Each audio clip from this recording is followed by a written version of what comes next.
Assalamualaikum warahmatullahi wabarakatuh. Alhamdulillahilladzi arsala rasulahu bil huda wa dinil haq liyudhhirahu 'alad dini kullih wa kafa billahi syahida. Asyhadu alla ilaha illallah wa asyhadu anna Muhammadan abduhu wa rasuluhu nabil mustafa. Allahumma sholli ala Muhammadin wa ala alihi wa ashabihi wa manittaba'al huda. Qala Allah Ta'ala, a'udzu billahi minasyaitonir rajim. Kuntum khaira ummatin ukhrijat linnas ta'muruna bil ma'ruf wa tanhauna 'anil munkar wa tu'minuna billah walau amana ahlul kitab lakana khairal lahum minhumul mu'minun wa aktsaruhumul fasikun.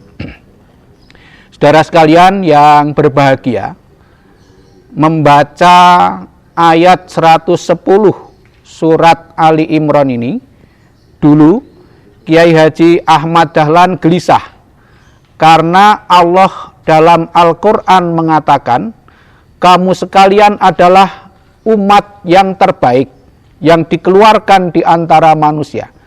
Tetapi dalam kenyataannya, itu kondisi umat Islam pada waktu itu jauh dari dikatakan baik.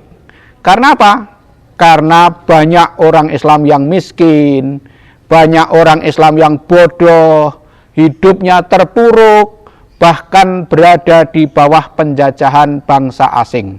Nah, sehingga kegelisahan Kiai Dahlan itu kemudian menimbulkan pemikiran-pemikiran bagaimana mencari jalan keluar agar kenyataan yang ada di masyarakat tentang umat Islam itu bisa mendekati sesuai dengan apa yang difirmankan oleh Allah Subhanahu wa taala.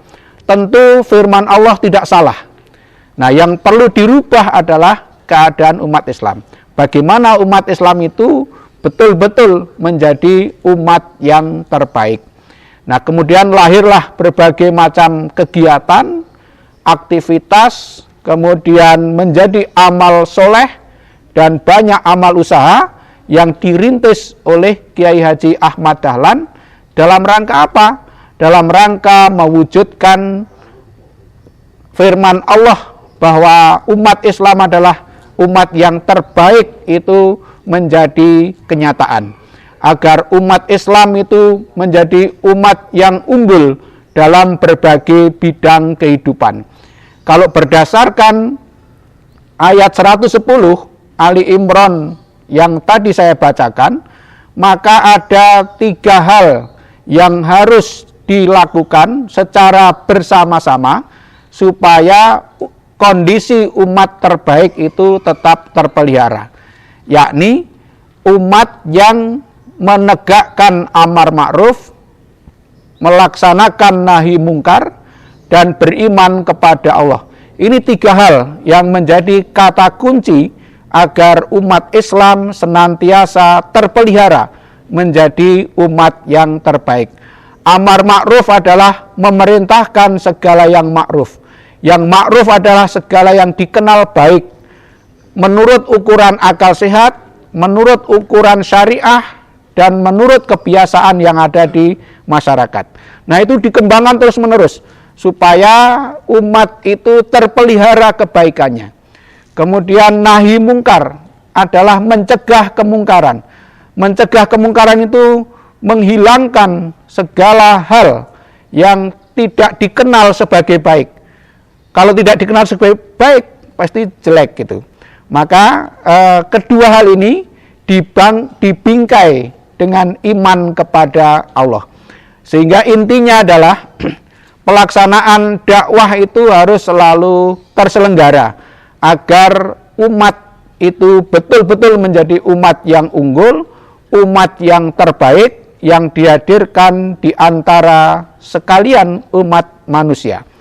Nah, siapa yang bertugas dakwah itu? Yang bertugas dakwah adalah semua orang yang beriman. Sebagaimana firman Allah dalam surat An-Nahl ayat 125.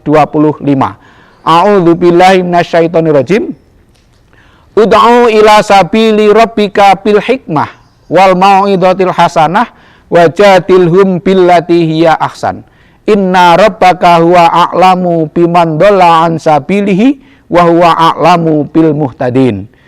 Serulah ke jalan Tuhanmu dengan bijaksana, dengan nasihat yang baik, dengan dialog yang lebih baik. Nah, sesungguhnya Tuhanmu lebih mengetahui siapa yang tersesat di jalannya dan siapa yang mendapatkan petunjuk.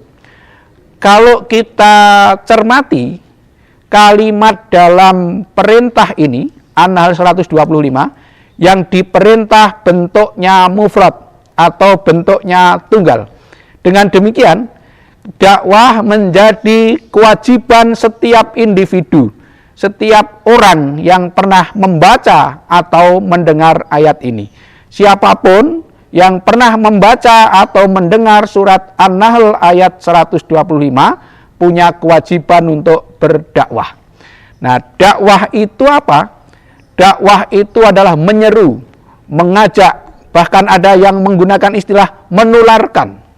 Menularkan kebaikan dan kebenaran Islam kepada seluas mungkin umat manusia, sehingga bisa mengubah keadaan dari yang tidak baik menjadi lebih baik, dari yang miskin menjadi tidak miskin, dari yang bodoh menjadi cerdas, dan seterusnya. Intinya ada perubahan karena kegiatan dakwah itu. Dakwah sekali lagi bisa dikatakan menularkan. Mengapa menularkan itu penting? Karena orang yang menularkan kejujuran, dia sudah jujur terlebih dahulu. Sehingga dakwah ini sekali lagi menjadi tanggung jawab semua umat Islam. Kewajiban individual umat Islam. Dakwah itu berbagai macam cara. Dakwah dengan lisan bisa, dakwah dengan perbuatan bisa.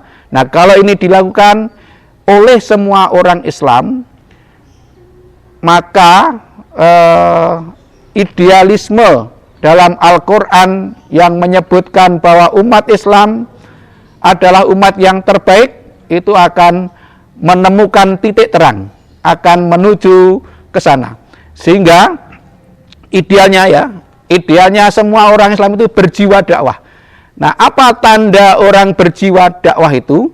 Adalah selalu gelisah melihat sesuatu yang tidak baik, gelisah melihat kemungkaran, gelisah melihat kekurangan. Kegelisahan itu kemudian melahirkan aksi, melahirkan kegiatan untuk mengubah, untuk memperbaiki, sehingga keadaan menjadi lebih baik.